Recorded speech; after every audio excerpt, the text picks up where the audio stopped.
बँकेने JCB machine जप्त करण्याची आवश्यकता नसल्याचे सांगितल्यानंतरही जेसीबी जप्त करून शशांक हगवणे यांच्या ताब्यात देणाऱ्या तिघा रिकव्हरी एजंटना महाळुंगे एमआयडीसी पोलिसांनी गुरुवारी दिनांक 5 जून 2025 रोजी अटक केली।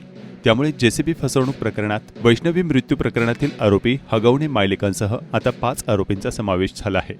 योगेश राजेंद्र रासकर वयवर्ष 25 राहणार तळेगाव ढमढेरे, गणेश रमेश पोतले वयवर्ष 30 राहणार मोहितेवाडी आणि वैभव मोहन पिंगळे वयवर्ष 27 राहणार तळेगाव ढमढेरे अशी अटक केलेल्या आरोपींची नावे आहेत।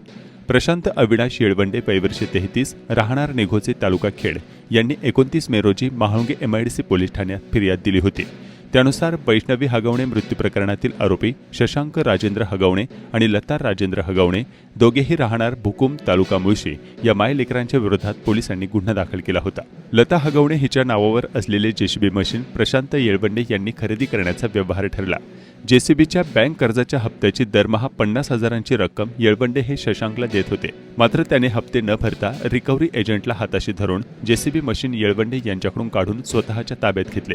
येळवंडे हे संबंधित रक्कम किंवा मशीनची मागणी करण्यासाठी गेले होते। त्यावेळी शशांकने पिस्तूलचा धाक दाखवून जीवे ठार मारण्याची धमकी दिली। यात येळवंडे यांना 11,70,000 रुपयांचा आर्थिक फटका बसला। या संदर्भात फसवणुकीचा गुन्हा दाखल झाल्यानंतर महाळुंगे एमआयडीसी पोलिसांनी न्यायालयीन कोठडीतून मंगळवारी या मायलेकराला ताब्यात घेतले। राजगुरुनगर न्यायालयात हजर केलं असता दोघांना 3 दिवस पोलीस कोठडीत ठेवण्याचे आदेश न्यायालयाने दिले आहेत।